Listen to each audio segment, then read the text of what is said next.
fairs at that. Mm-hmm. Very interesting. That's neat. How did you come to meet Mr. Hobbs? I was enrolled at Troy State, and we had pardon we had 4 guys from Apalachicola that went to Troy State. Mm-hmm. They went up there with me, and we formed the dance band there. Mm-hmm. And so Don Robinson, the only one of us that had a car, he had been home for the summer, and he wrote me. He said, "I'm going to FSU band camp," and said, "The band director here you've got to meet." And he told me that he's Oliver Hobbs. Of course, I'd never heard of Oliver Hobbs, and even though he had been there before that. And so I met him in 1947 when I was at Troy State, and through Don Robinson. Mm-hmm. And Don introduced me to your dad. Mm-hmm. And do you remember that first meeting?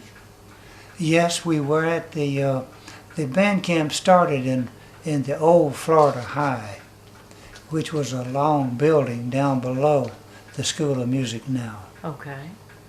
And I went there, and we went to his office, and that's where Don introduced me to him, and we sat down and talked a long time.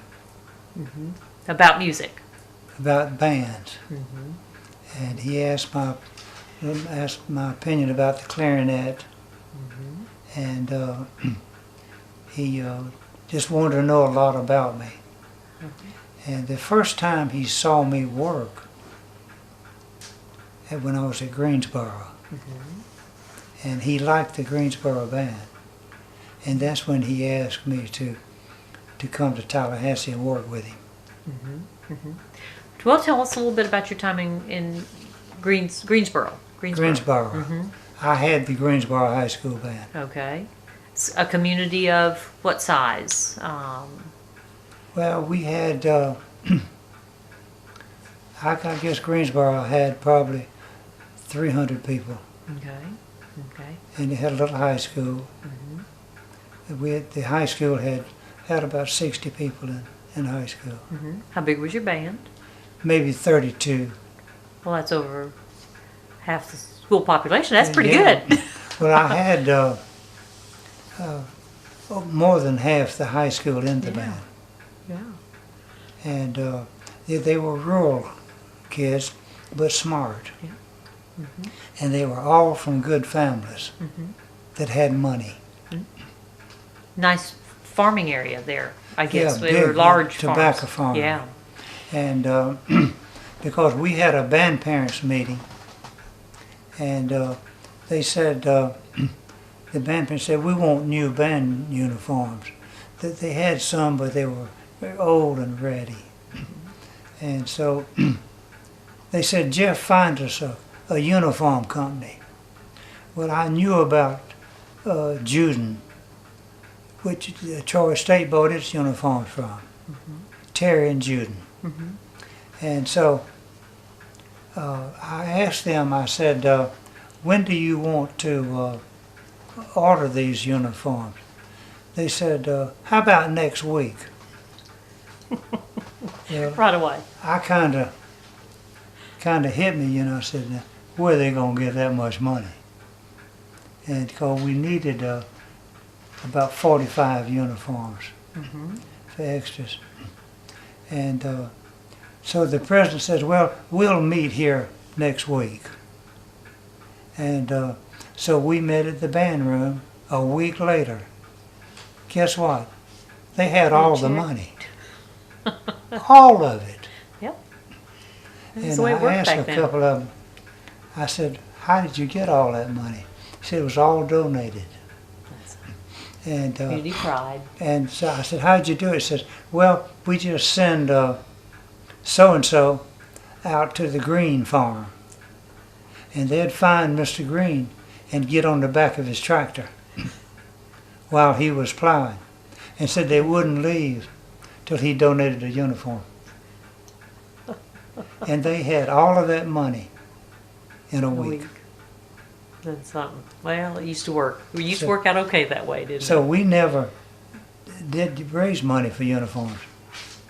Except the band parents just put the squeeze on everybody. Yeah, I rode on the back of the tractor. But there was sort of the first lobbying effort. Yeah, there was a lot of community interest in the band. Yeah. Like one of the farmers lived about 4 blocks from the high school. And I would march on the street, which was Highway 20, I believe. And Mr. Green would say, "Jeff, I'm going to be in town next Tuesday, and I'm going to be sitting on my front porch. I sure would like to hear some band music." Guess what? Greensboro Band marched to his house. We'd go up and down in front of his house a couple of times, play him a few numbers, say, "Bye, Mr. Green." He'd say, "Thank you." Well, that's a sure way to keep the money coming in. Yeah, we did that all the time, and I never raised any money over there. You did, but you just did it the smart way. Yeah, the band parents actually did it all. Yeah, that's great. So you were at Greensboro 2 years. 2 years? I was there 5. 5 years. Okay. And then you met Mr. Hobbs and came to Tallahassee. Your dad used to come over to my band rehearsals, particularly at night. And I remember just one night, he came over in his, what we call, all of us, highway hazard was the Hudson. And he just came over one night and came into the house and said, "Jeff, I want to talk to you." Well, we must have talked 2 hours. We did not know the whole family was in the Hudson. Everybody, including the mobile living room. And so Arlen and I talked. He says, "I'd like for you to come over to Tallahassee and work with me." And so I liked the idea. And he told me, he said, "I want you to start my elementary band program." And so I did. Moved to Tallahassee, started that, and then when Raw opened up, he wanted me to go to Raw, so I went to Raw. And so when Godby opened up, he and I were talking. He says, "I got to have a band director for Godby." And he says, "Do you want it?" And I said, "Yes." But I just fitted in over at Godby High. And then I had taught a lot of Godby High kids at Raw. I was thinking that. You just went up the level, up the street, more or less. I just took the Raw band with me. Probably. Right. And so it worked out great for nicely. me. And the Godby High band sounded like the Lynn band. It had the timbre, the balance, and it became a 120-piece band, which was one of the larger bands in the state then. Yeah, old orchestra sound, as I recall. And the Godby band was very bandish, like the Lynn band. Yeah, and there is a difference in that sound. It is, and I figured out later on the difference in. I figured this out before I was ever worked with Oliver. That the difference is that in the Lynn band tongued everything. It used its tongue, no la-las. And the Godby High band did the same thing. Right. So Oliver could... Every note has its own... He could get right on the Godby High podium, and he had the Lynn band. Had the sound that he was used to. Yeah. Yeah.